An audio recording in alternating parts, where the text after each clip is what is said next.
Okay.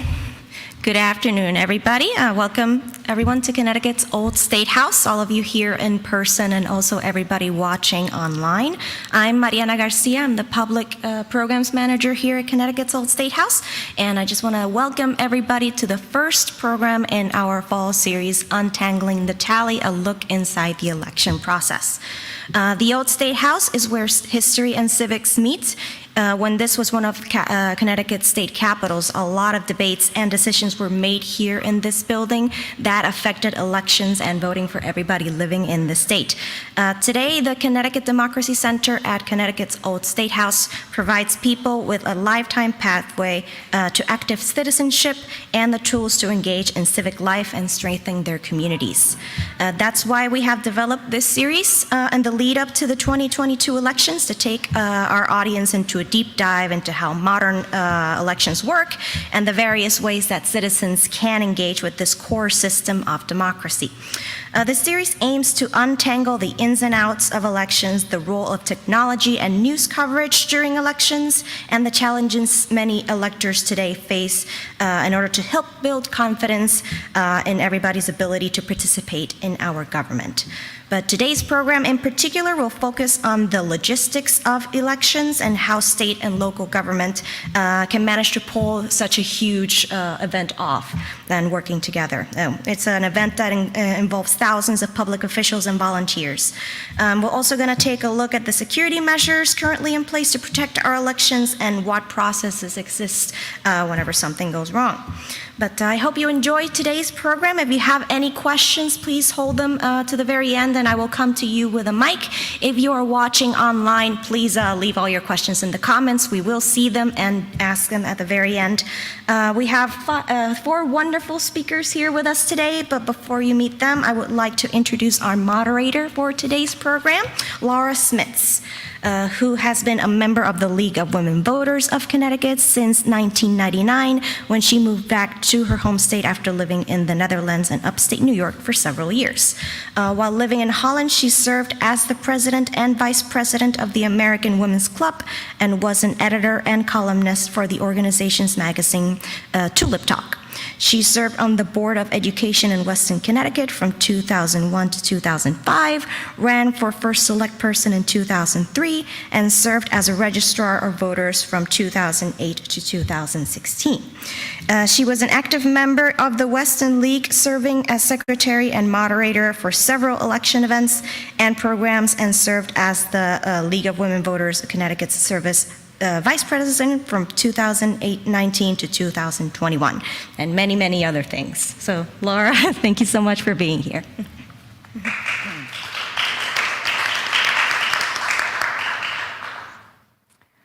Okay, so we're going to start with just questions to start the process. Everybody's can go. Okay, we're going to start with you, Mr. Bromley. Go ahead. Good morning, or afternoon, actually. My name is Ted Bromley. I'm currently the Director of Elections for the state of Connecticut. Before that, I was staff attorney in the office for almost 22 years now, and had a stint as the interim Director of Elections, too. So this is sort of my second swing at it, second term. And so in the elections division for the Secretary of State, we have a staff of 12. Where we assist in the administration of the elections for the state of Connecticut and work closely with our local officials, our elected town clerks, elected registrars of voters, and poll workers, many of which are either paid or volunteered. So there's a lot of moving parts when it comes to an election, both at the state level and at the municipal level. So thank you for having me today. Thank you. Mr. Brandi. Good afternoon. Thank you for having us and for hosting this event. Apologies, my voice is a little off today. But my name is Mike Brandi. I'm the Executive Director and General Counsel for Connecticut's Election Enforcement Commission. Our commission has 35 employees here in Connecticut.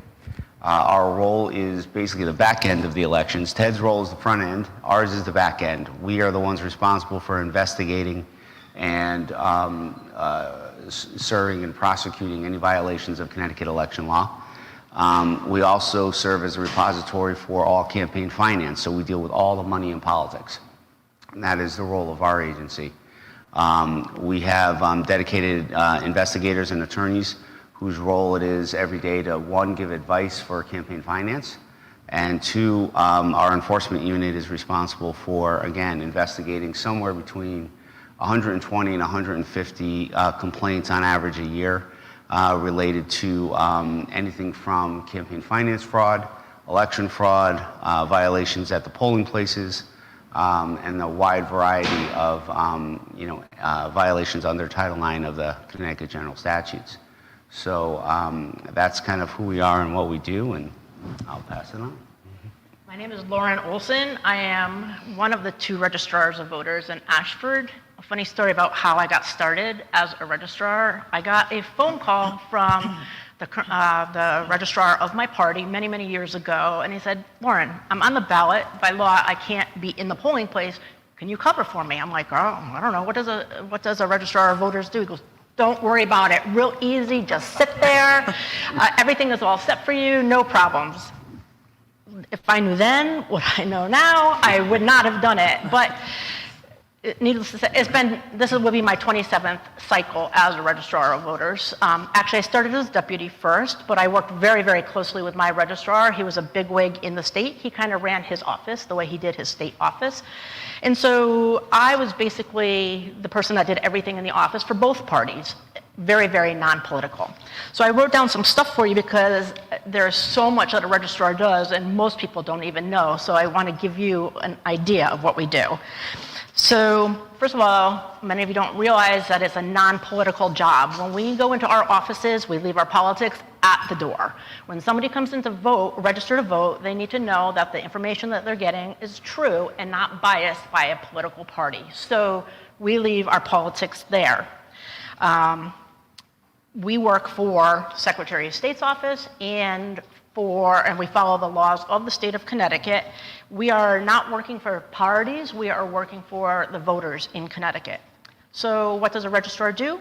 I think most people walk into the polling place and think everything miraculously is in place, but they don't realize what goes into it. There's many, many hours and many people that get involved with taking care of preparing for an election. And not only elections, but we do primaries and hopefully only one budget referenda. Not everybody has budget referendums, but we in the small towns often have them. There are some towns that have had 4, 5, 6. When you run out of money in your budget, you can't not have a referendum. It still has to be taken care of.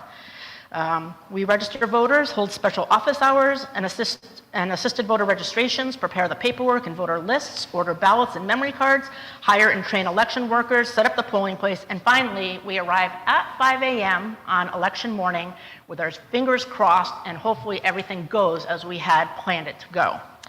Then finally, at the end of the night, we process all of the paperwork that we have to. We send it off to the Secretary of State's office. We work very closely with the moderator.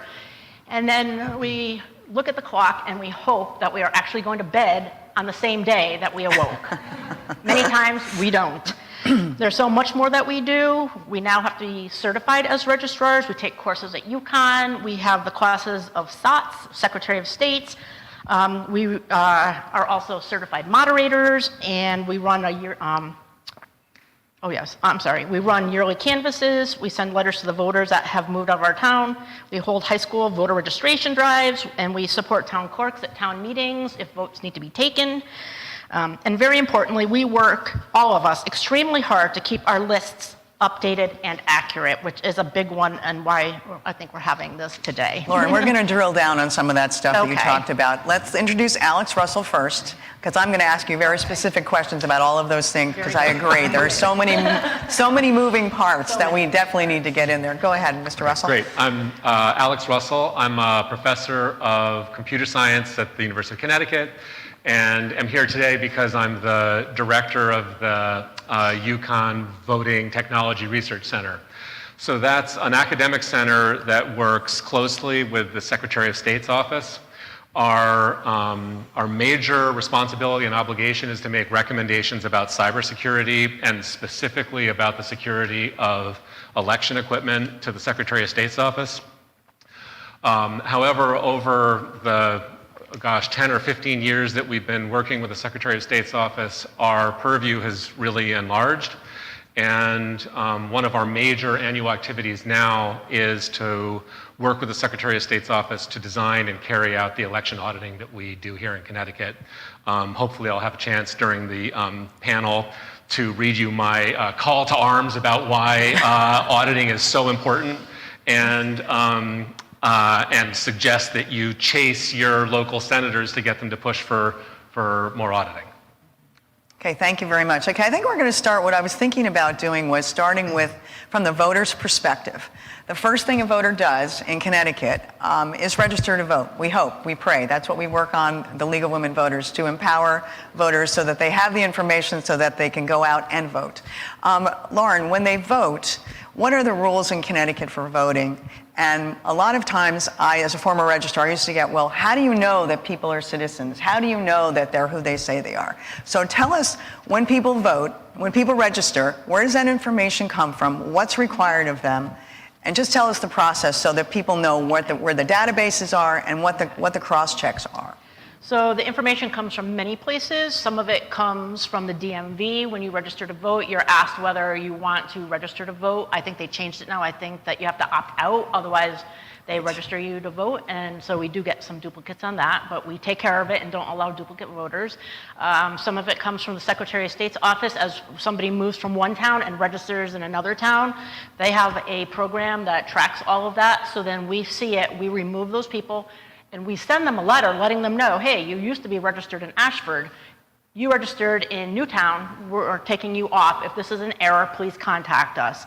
Because you can only be registered in one place at one time. One place vote. That's at one kind of how that time. works, right? And so for me, it's 2 hours a week. I go into the office and I go onto the computer and I process, with my counterpart, all the voter registration cards that come in.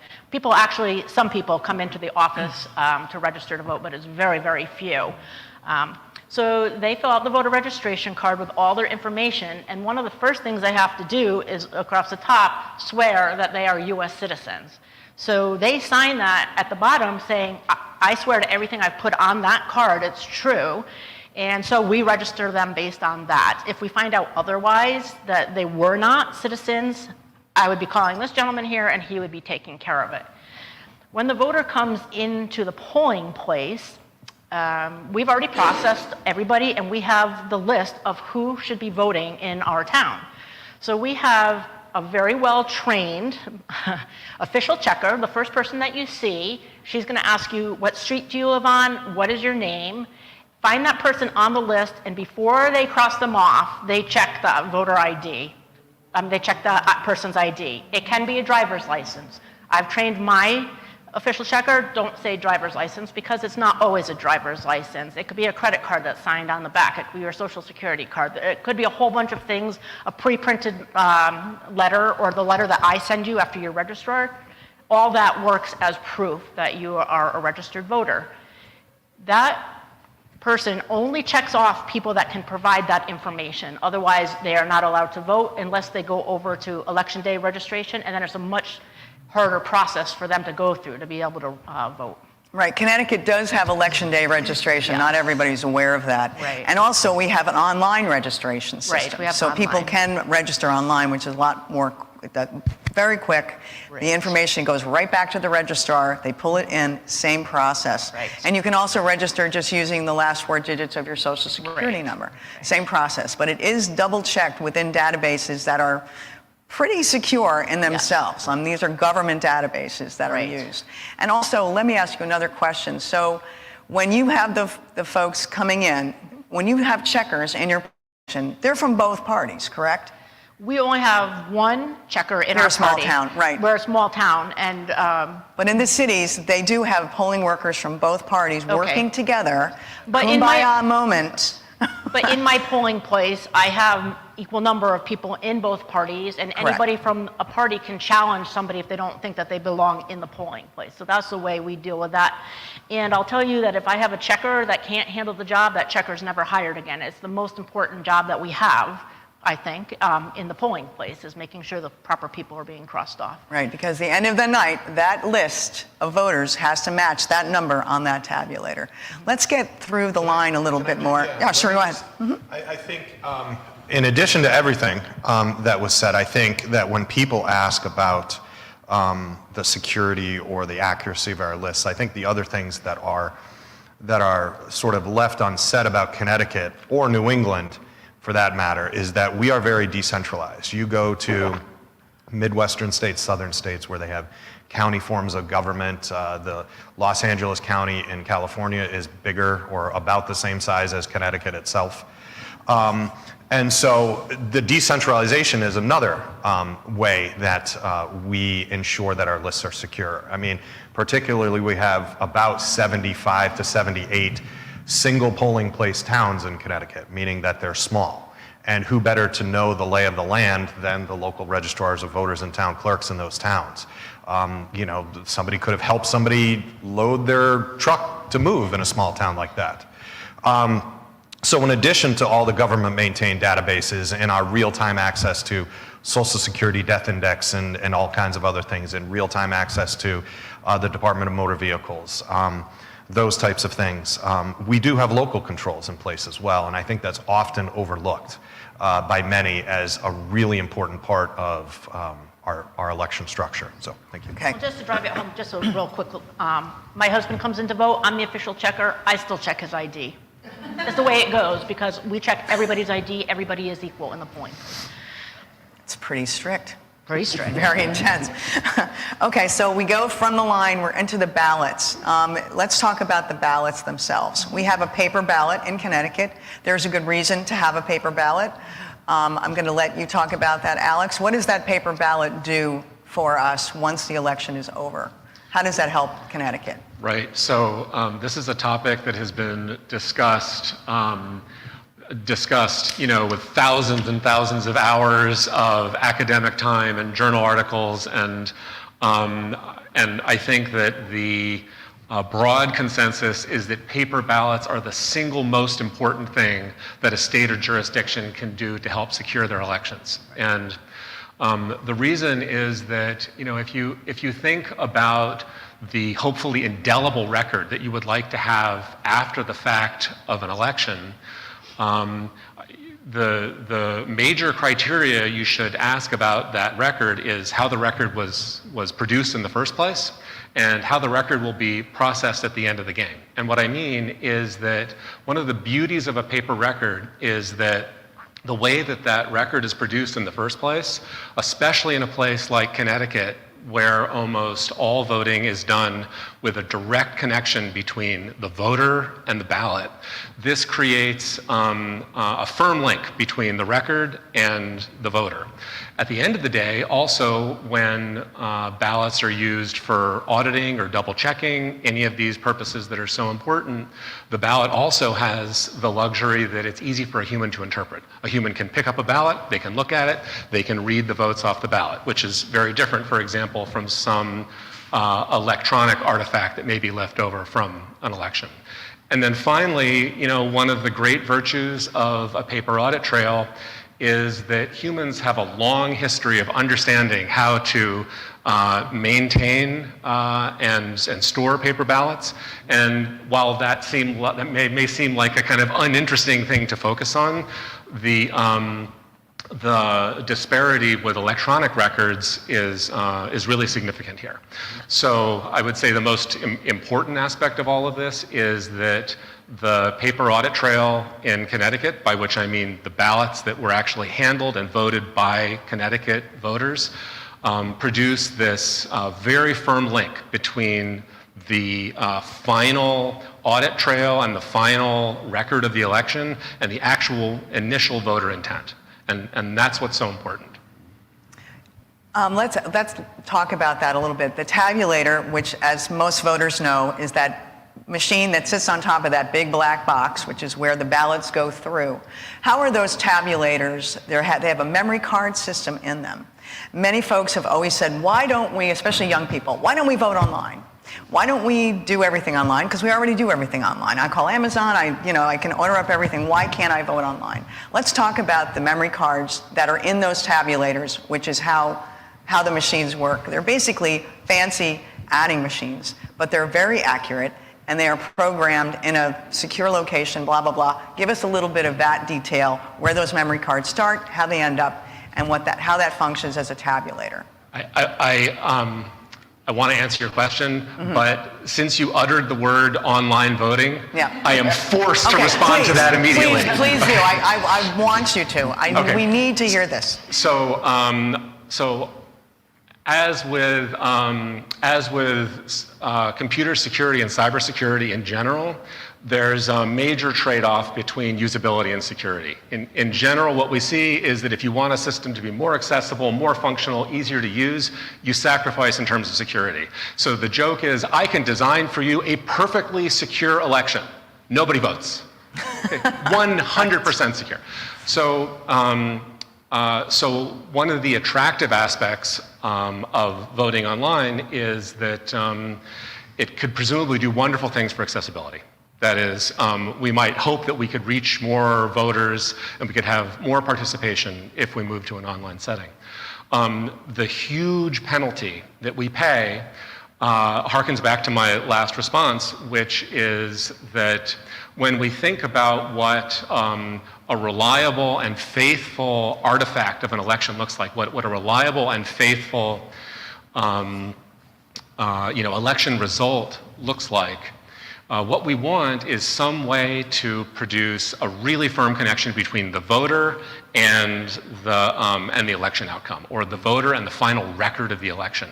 And one of the problems with an online voting system is that the voter must necessarily interact with their computer with some back-end piece of software.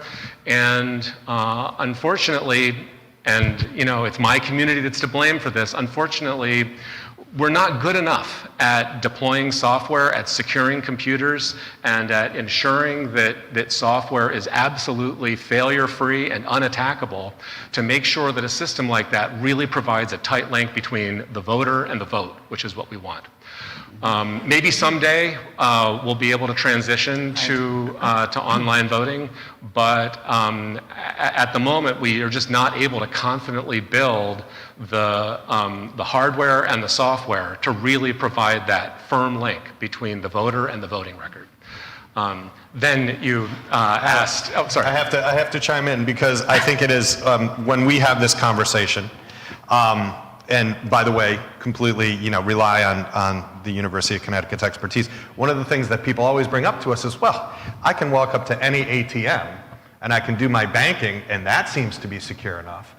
And you always have told us that, and not speaking for any bank here, but they build in contingencies. They build in fraud funds to cover any hacking or anything. So although we say, why can't we do that? There is a built-in expectation that something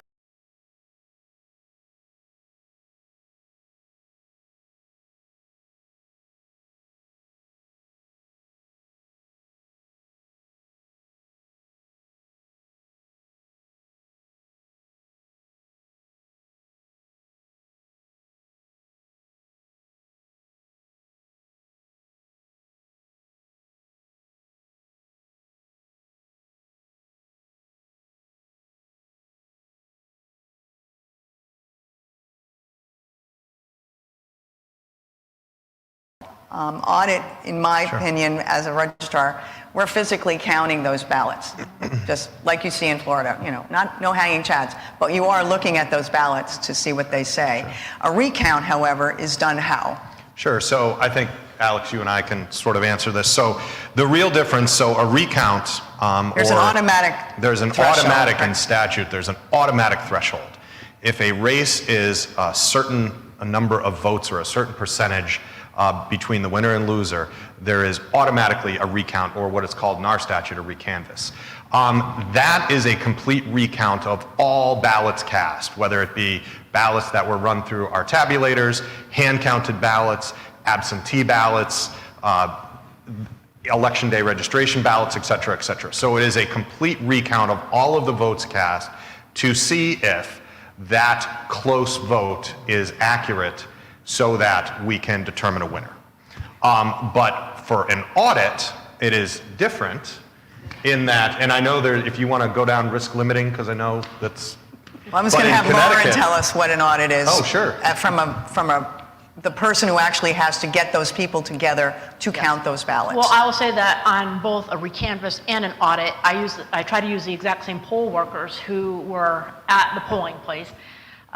Sometimes I can't, but also, especially with a recanvass, we try to run it as exactly like the election. We check all of the paperwork, making sure the IDs on the, I can't think of the word for it, everything gets locked up in a bag and it has a serial number on the bag, and we put all that information onto the new paper, and then we put all the, we just run it like an election. We count, everybody looks at at a ballot and goes through, and we say, this one looks like it can be counted, this one doesn't, and then the ones that we think could be put through the tabulator, we put them through the tabulator. The ones that we don't think the tabulator could have read right, we'll count by hand. The last time I did a recanvass, we did 2 of those. Only 2 of them were re-questioned, and I think that they were read by the tabulator because our results stayed exactly the same. For an audit, it's slightly different because they tell us what races they want us to check, and so we bring in the people and we hand look at every single race in that and we hand tally it. But still, we do all the same paperwork. We make sure that the ballots had not been opened by anybody, I actually don't mind doing audits. Ashford barely gets chosen. Don't pick me now, though. And I've done a ton of recanvass coming from a small town. Municipal elections very often, it's a difference of 5 voters, 5 votes. So, because of the ballots, once they're counted by the tabulator, the ballot boxes are emptied and they're put in boxes that have seals on them and serials numbers. There's a moderator's report that has all of these things that everything has to be documented. And the moderator's report is overseen by the moderator and a Democrat and a Republican. Correct. The 3 of them work together. So there's not going to be any fraud, because if I saw the other party doing fraud, I would, again, not stay silent. And you would call Mr. Brandi and say, Yes, I would hey! call, yes. So there are 3 eyes looking at everything, making sure that we write down the seal numbers properly and all the numbers when we read the results are tallied properly. Right. Okay. Go ahead. And one perhaps final interesting distinction here is that in an audit, typically what we're trying to do is to ensure that the tabulator worked correctly. And so the name of the game is to examine a corpus of ballots and make sure that the tally computed there is close or identical to the tally computed by the tabulator. And in contrast, in a recount, in a sense, what the tabulators came up with is now irrelevant. We're actually trying to completely recount the election, and so the distinction here, from our perspective, is that in a recount, voter intent is very important. Right? So if I have a ballot and there's a bubble that's empty, but the voter put a pointer to, drew a pointer to it and said, yes, I want Alex Russell. During a recount, you might very well count that as a vote. During an audit, you would not. That is, if the voting machine did not see the empty bubble, which is good, then everything is as it should be. So, it's a small distinction. I'm going to talk to you, Mr. Brandi, since we're talking about a word I hate to use, but everybody uses it, the voter fraud question. What kind of complaints do you see? And this is after the fact, correct? I know that your agency has a bunch of different departments that help candidates with their paperwork, all that kind of thing. Can you kind of just go through what it is that you're seeing? Have things increased? Have complaints increased? What kind of complaints do you get? And how much of this is just made up in the media and the narrative that people want to hear, as opposed to what really goes on the ground in Connecticut? So it's a great question. Real voter fraud, the numbers that we see are very small. I mean, our election systems are secure. That's not to say that some people may not try to get around, the law and the systems that we have in place, and that's what we're there for. We investigate every claim that comes to us. The vast majority are either mistake or just frivolous complaints. And unfortunately, from 2018 and 2020, we saw an onslaught, really, of frivolous complaints. The famous, the satellite is beaming down to change the votes in the tabulator kind of complaints. But as I always say to people, we deal with facts and data. We will investigate every single complaint that comes in the door that's within Title IX. And our job is to basically pull apart every allegation and get to the facts. And that's what we do. And it takes us sometimes a little bit of time to do that. And sometimes there are cases that are legitimate, and sometimes there's cases that are absolutely frivolous. In the 2020 elections, I think we had about 1.8 million votes that were cast. And we probably have about 10 cases of legitimate people trying to scheme the system. 10 out of 1.8 million votes Wow. cast. Our system is secure, and that's the message we have to get out there. You have election workers from your local elections officials all the way to your state officials that are working extremely hard to make sure that the security is there. And it is. We have a very decentralized system. And, you know, in every city and town in the state of Connecticut, people are working overtime to make sure that any allegations of voter fraud are forwarded to us. We have lots of eyes and ears out there, and we dispose of those cases as quickly as we can. We have had cases like we just had a verdict a few weeks ago in a case that was a municipal election in Stamford. And this is a case that unfortunately was a scheme. And it resulted in a conviction of an individual on 28 counts of both absentee ballot fraud and forgery. And we do have those cases every now and then. But the vast majority of people are honest, and they're casting their votes. They're not doing anything to subvert the system. And the allegations that are constantly out there about electronic systems, we have lots of complaints where people are alleging that our tabulators are being infected by outside forces. Well, we know for a fact to start off, they can't be because they're not connected to anything. Correct. And so we start with that premise, and then we work backwards to show that the allegations are simply, there's no merit to them. But we do take the time with every single case because we want to make sure that we have it right. And our commission is very dedicated to that work. But the biggest message that I can give to anybody watching today is that our system is secure. All the people up here are doing their jobs to make sure your system is secure. And we need to stop this just blanketing on social media of all of these allegations that just simply have no merit. There's no basis in them. And if you want to see what these cases look like, come to our website. We post all our commission decisions. And you can see the work that goes into every one of these cases. Our staff is always there to answer questions. We don't turn anybody away. We'll answer any and every question you bring to us. I just want to make sure, again, we're emphasizing the fact that your systems are secure.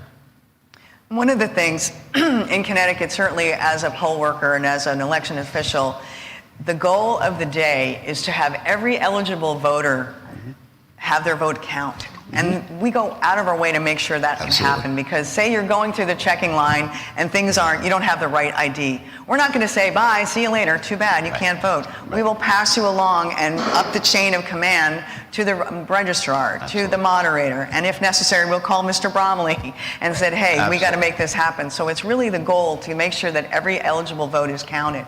Let's talk a little bit about absentee ballots. There's a lot of talk about how absentee ballots are handled in Connecticut. We have an application process to get an absentee ballot.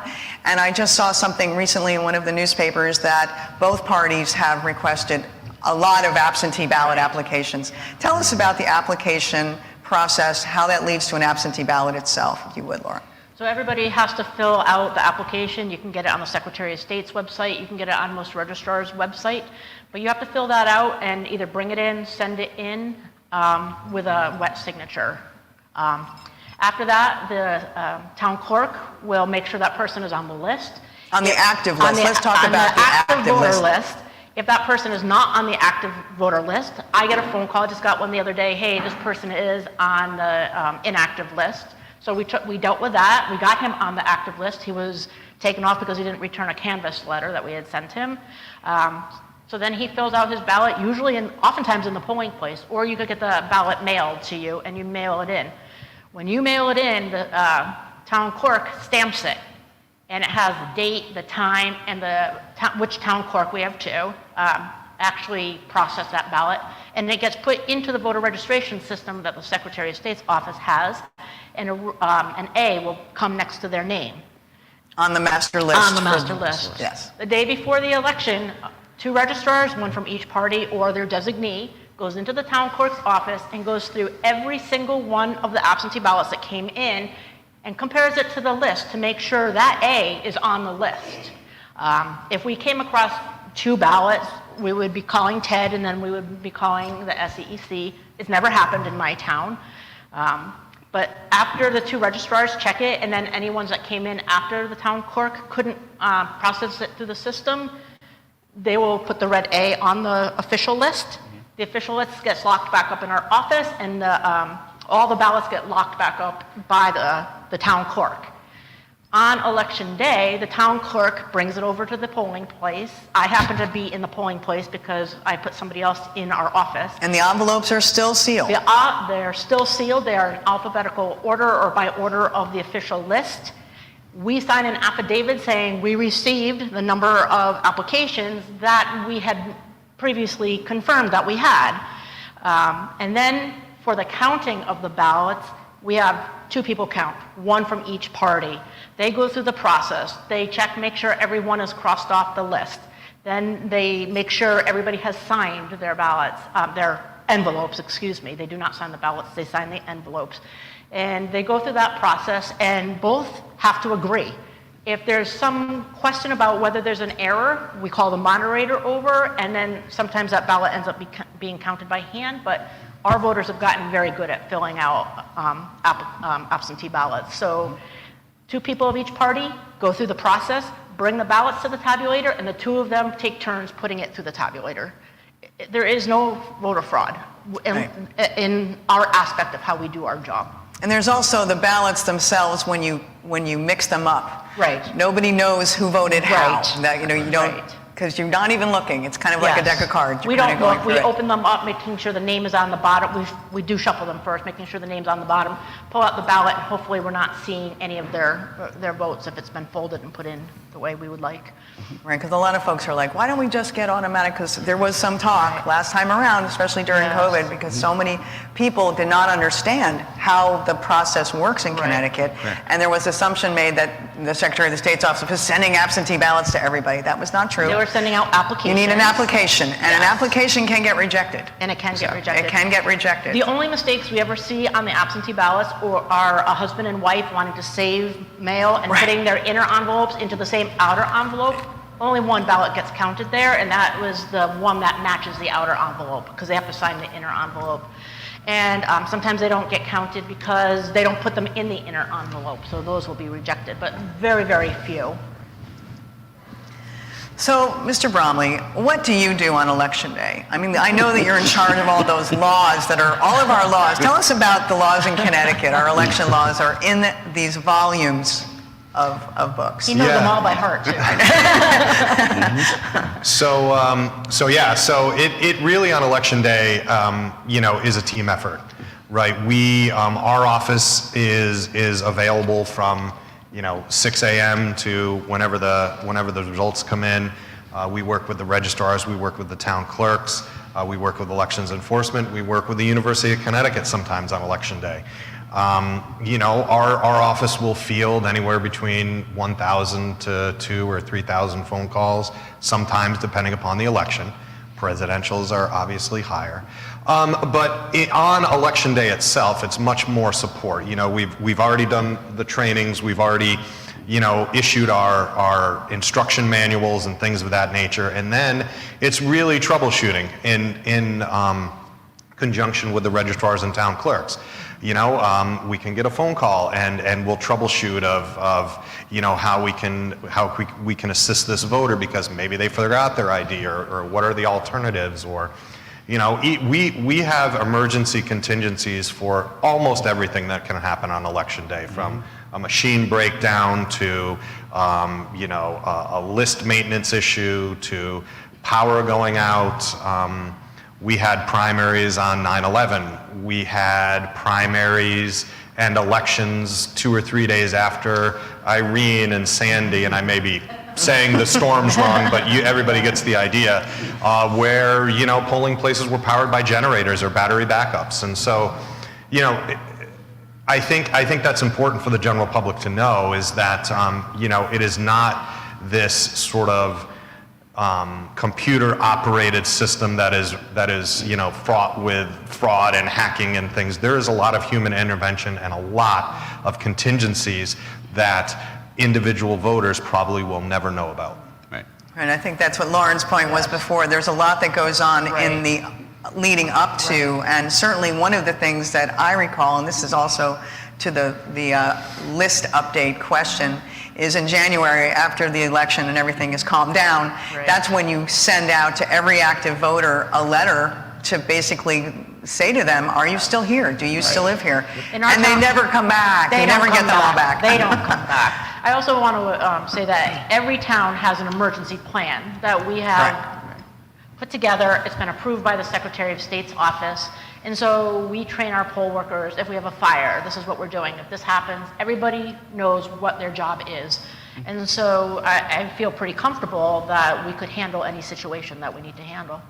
And I think it's since Sandy, or one of the big storms we had, the battery backups, all of the tabulators in every town in Connecticut are backed up by an actual battery that has to be plugged in and has to be ready to go. So there's always a contingency plan for everything. It's like, okay, so the moderators say, oh great, we're gonna have a fire now. I'm gonna watch this, you're gonna watch that, and it's kind of, things are done. The other thing that folks don't know about is what you alluded to before, is the poll worker training.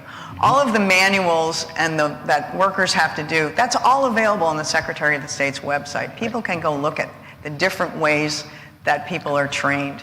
And one of the things that I know poll workers go through every time they do an election, they take an oath. They take an oath that they are going to protect the rights of every voter. And I think that's really important. And every election official gets training every single time. Even if this is your 30th year working at an election, you still sit through the training. And you get trained for every position, because you don't know, somebody could get sick and we need to move you there.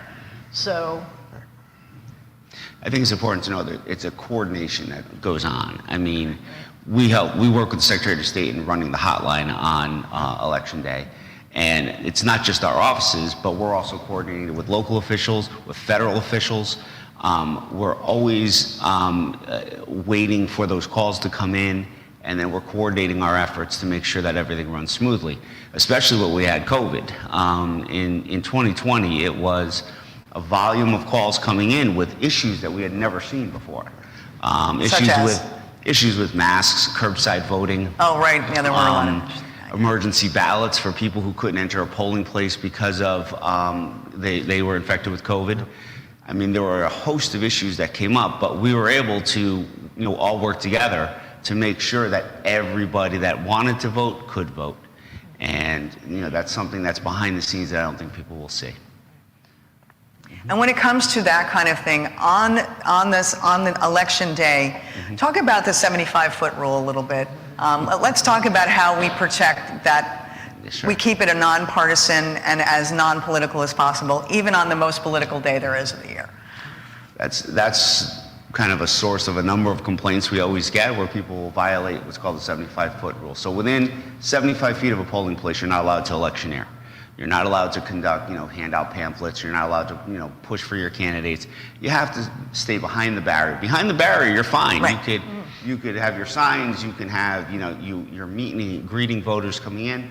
That's all fine. But within the 75 feet, we have to give voters the ability to kind of have some privacy and to move forward in the lines to be able to vote. And we do get complaints on this every year, and we do investigate it. And every polling place, it's not a situation where somebody doesn't know where the 75-foot line is. There are big red markers that get put up outside of polling places, so everybody knows the rules and needs to abide by the rules. But we do get complaints on that every year, that somebody is doing something within the 75 feet that they shouldn't. But there are a couple of small exceptions. We do allow bake sales from PTAs. The bake sale is a very important part of the day. Girl Scouts selling cookies inside there. But other than those, there's very few exceptions to allow people to to be close to the polling place, closer than the 75 feet. A lot of passion on that day. Absolutely. We definitely rely on those baked goods Yes. during the day to keep us Keeps us all busy. going.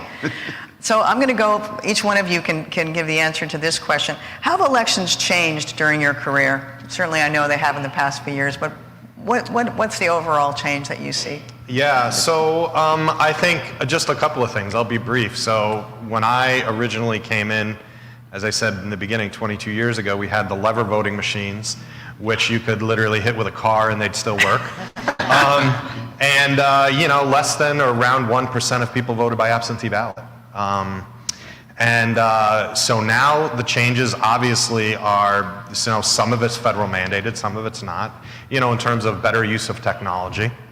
But I also think, to talk about the other side of the coin, is that I think that certainly it's gotten more contentious, more finger pointing, and things of that nature, where, an election we may have 10, 15 years ago maybe gotten, sued for ballot access or something like that. The state often does, maybe once or twice in an election year, and I think we're up to 7 now for this election cycle in and of itself. So I think that the contentious nature of things, and maybe to go out on a limb, some civility has changed, as I would say. That's a good point. That's exactly what I was going to say, is the civility has changed. People could disagree on issues, and they're all members of the same community, and they would get along together. Now we're seeing a lot more finger pointing. The civility is gone, and not just with the political parties against each other, but unfortunately we're seeing elections officials being targeted, and we're seeing local officials being challenged. And it's not just here in Connecticut, but it's nationwide. And unfortunately, a lot of really amazing elections officials have retired or moved on because the incivility and the threats that are going on out there are just too much to handle. And I think that's the biggest thing I've seen that has changed in the last half dozen years, is just that people forget we're all members of the same community.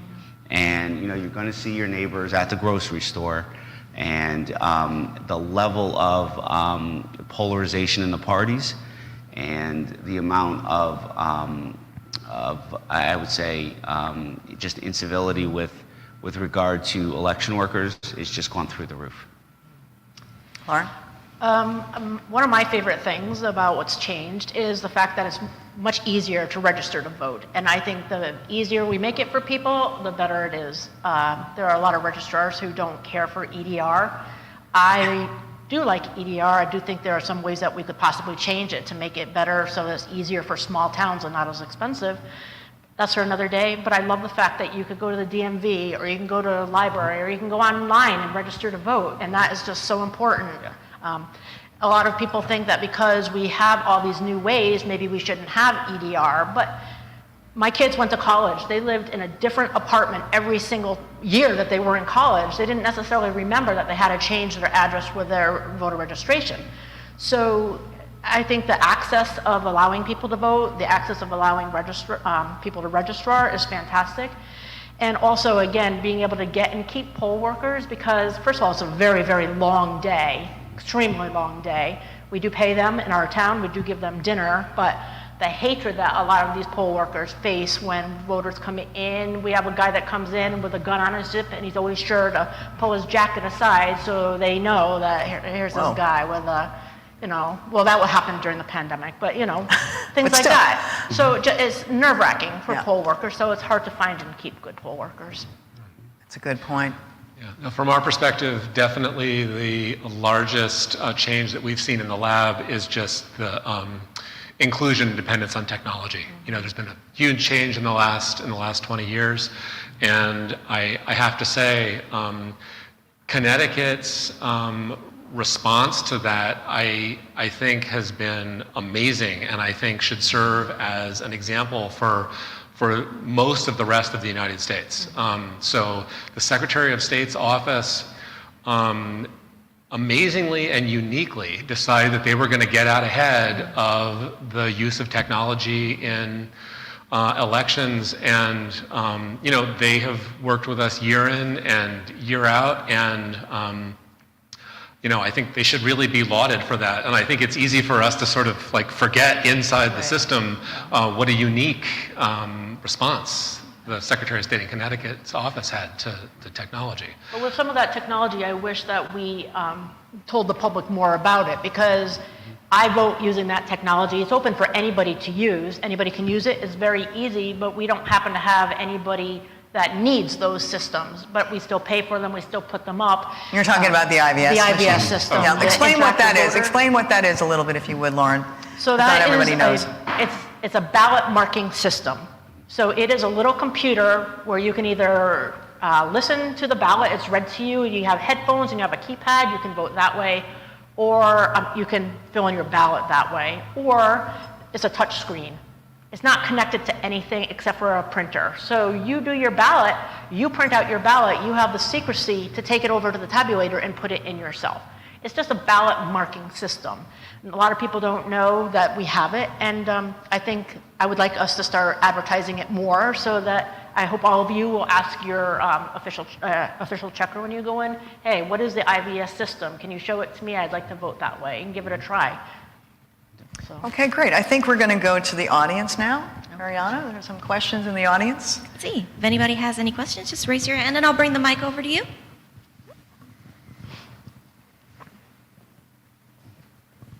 Thank you. My question is about, we've talked a lot about Connecticut and the fact that in New England we have a decentralized system. For those states that do have a centralized system, is there more chance of things going wrong or being hacked in that way? And how do they prevent against that?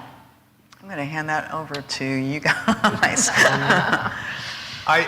I'll let Mike handle some of that as well, but I think that the more centralized you get, the more election information and infrastructure is all in one place. And I think that is probably the danger zone, whereas in Connecticut, the conspiracy would have to be so vast between 169 towns, over 400 local election officials, that that decentralization is a built-in security mechanism as well. But in terms of how the other states deal with it, we know Connecticut. I'm not sure. Do you know anything about any of the other? I mean, just in terms of some of the mail-in states, they have some very secure systems, and they've been using them for a long time. Arizona, Oregon. So they have their own protections built within their systems. And I think, we can only really speak for Connecticut, and we know our system is safe. We know when somebody is casting a ballot in Connecticut, your ballot's going to count, it's going to be secure. We really can't speak much for other states, but they're doing the same thing we are. They're making sure that at the county level or at the state level especially, that their systems are operating. They have, in some states, like with mail-in ballots, they have judges that sit on signature reviews. And there's lots of different methodologies, and it's not for us to say one is better than the other, but we think ours is pretty good. And we think ours is very secure, because at the end of the day, we have a paper ballot in place.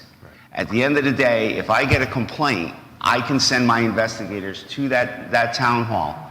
I know that those ballots are in secured bags. We have chain of custody. We can secure them, and we can conduct an investigation to know exactly what went on. So from Connecticut's perspective, we have a secure system, and we have professionals that really know what they're doing.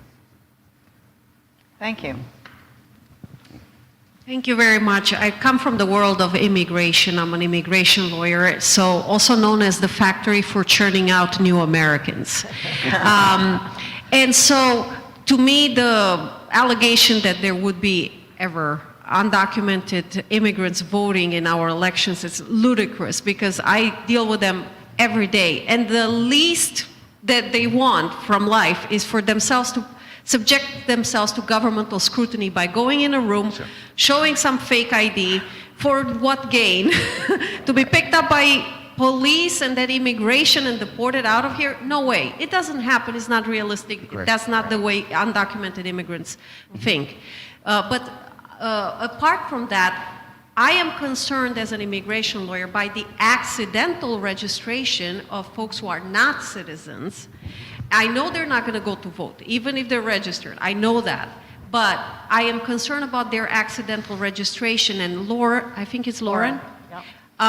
I think you explained how new citizens get to be registered, but could you go over that again so that I understand as a lawyer how to prevent my clients from accidentally getting registered without their wanting to? Thank you.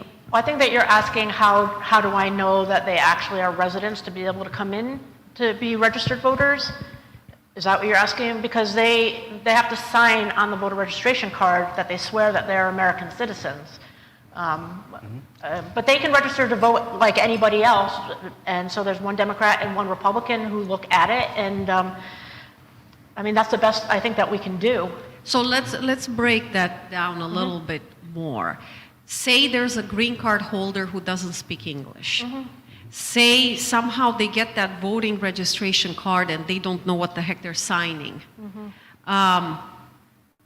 Is that dished out in Spanish as well, that voting registration? Yes, it is. Okay, that's a good safeguard. Yes.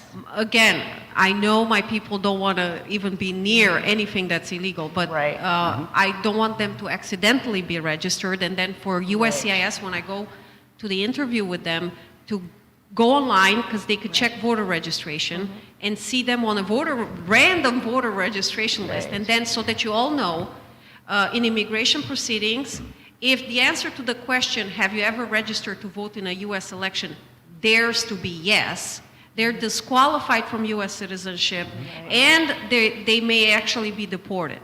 Okay. It's a very serious offense, and I know my peeps don't want to do it on an intentional basis, and that's why I'm here to figure out how we manage to keep them from accidentally, or the system from accidentally. Well, the system will, I mean, if they have to have a valid social, they have to have a valid DMV, so some of that stuff's been double checked Yeah, and already. I don't think registrars are going to start asking people, hey, are you illegal? I mean, I would never do that to somebody. So we have to trust that they're honest about what it is, and if we find out otherwise, then we call TED or SEC and go that way. So it's But I think- all about that affirmation, I am a citizen. It's all about that, yes? Right, I think maybe let me try to unwrap it a little bit. So I think that there's two things that I think would be helpful. The first is that one of the biggest trigger points that I think we find with this issue where we see the most inquiry is with DMV, where an individual is going to either get a driver's license or an ID. Those databases at DMV are separate. So we go to great lengths to make sure we're only communicating with the database where verification of U.S. citizenship has been, because DMV does Real ID now.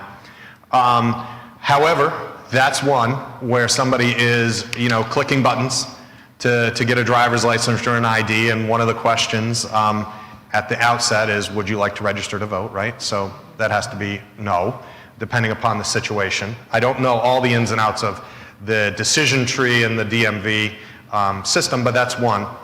And the other thing is that I think very important, because you asked about Spanish, is that last year we actually purchased for the entire state a translation service that does 250 different languages. And it's a phone number that either the town clerk or the poll workers on election day can call, and they can tell the individual on the phone what language they need, and then it can either be a video conference if they have that, or it can just be a simple telephone call where the individual will translate in whatever particular language is chosen. But I think a lot of the inquiries we get about the non-residents or the non-citizens is through the DMV process. So that may be a trigger point to sort of focus on. Okay, my next alert to my clients, watch out what you pick on the DMV Yes. Yes. list. Yeah. Okay, Yep. thank you. You're welcome. And a lot of this also is education. We try to get information out there to make sure it's clear as to what people are allowed to do in the election system. Correct. So, and that's a never-ending process of trying to make sure that people understand all the ins and outs of our election system. And we do get cases now and then from people who have tried to register to vote, but they're not citizens. And, we deal with those relatively pretty nicely. We understand people make mistakes, and our commission is very reasonable when it comes to cases like that, and we'll be able to issue a decision, which hopefully you could use in your settings as well if someone did it by mistake. And are you able to remove their names from the public registration? Yeah, we have the power to remove names from the registry lists. Okay. Any other questions? I do want to point out, while we have a second, that there is a question on the ballot this year. Connecticut is the dubious honor of being one of only 4 states that does not have early voting. Correct. And voters can change that this year. The question on the ballot is very specific. We tried this once in 2014, and there was a long paragraph. This is one question, and it's, shall the Constitution, we have to amend our Constitution. Whose fault is that? Ted, I just want to know. Not me. All of our laws, all of our election laws are written in our Constitution. So to change them or update them, we need to amend our Constitution. So as a League of Women Voters, please vote yes on that question so we can have another day of in-person voting in Connecticut. Absolutely. It would be very helpful for all of us, since life is more complicated than ever before. And if it becomes law, registrars, whether they like it or not, will go ahead with the procedure and make sure it's available for everyone. We'll figure out how to do it. Other states have. I'm pretty sure we can. Okay. My question, first comment is just thank you to each of you and your teams who obviously do a lot to ensure the integrity of our elections. Obviously what you've talked about today it's impressive. I guess my question would be, for nobody specific on the panel, if a few of you maybe want to chime in on this, what keeps you up at night? What Keep you up at night. Oh, I don't know if you heard on Cape Cod when they went to get all the stuff out of the vault for election morning, they could not get the vault open. There you go. I guess mostly for us, it's poll workers not showing up, moderators not showing up. But pretty much being from a small town, we have duplicates of everything that are, like all of our paperwork, duplicates are kept in a separate place. Also, ballots are kept in a separate, locked, secure place. So the election opens at 6 a.m. no matter what. If we don't have access to the ballots, we'll photocopy and allow people to vote by paper ballot, because we start at 6 o'clock, as I said, no matter what. So those kind of things are what leaves registrars up at night. for me, I would say it's probably misinformation. Keeps me up at night, which leads to misunderstanding and confusion. At the end of the day, all of us here, want you to vote. We don't care who you vote for. We want you to vote. Right. And the fact that people out there would find it necessary to say, oh, the election day has been changed, or the polls are now closed, or things of that nature, which would prevent maybe their neighbor or their best friend from voting, just does keep me up at night. I would agree with Ted. Those are the issues that we're concerned with too. We've had things in the past, like people have called us and said that they've been told that warrant checks are being done at polling places. And these are voter suppression methods that are used all over the country. Or phone calls that Democrats vote on Thursday and not on Tuesday. There's things like that that's disinformation and misinformation. And the problem I see today is just that social media is carrying this stuff, live all the time in your face. And it's hard for us to give the facts and the truth when we can't keep up with what lies there are on social media. So those are the things that really concern us. We're working day and night. And on that day, we have staff there from 6 in the morning till 8 at night and beyond to make sure that things go correctly. But the misinformation and the things that we just have no control of, that's the stuff that keeps us up. I've got to say, with these people on the team, I sleep like a baby. I can say for myself, the one thing that keeps me up is low voter turnout. Sure. Oh, it's the worst. It's really, really important that and vote in every election. It gets me so insane when people say, oh, I'm not going to vote, it's not a presidential. I'm like, where do you think the presidentials come from? We You've hold got to go budget- down the food chain. You've got to vote at every election and every time. Yeah. So We I'm hold hoping. budget referendum. Budget We have referendums, there you go. 3% voter turnout, and we Right. are still open from 6 in the morning until 8 at night. Imagine our days. Imagine our days. For like 30 people. Yes, Right. and it Not doesn't good. cost any less. So that's important. But I do want to say that registrars do it for the love of running elections, not for the paycheck. And and poll workers, the same thing. It's that free lunch that gets them there. Yeah, every free time. lunch. And the donuts. I'm all And about donuts, the yes. donuts. But I think it's also an important point is that we need everybody, and I mean everybody, to get the message out that your elections are safe. The only way we're going to get voter turnout increased, the only way that we're going to combat the misinformation is for everybody to be involved.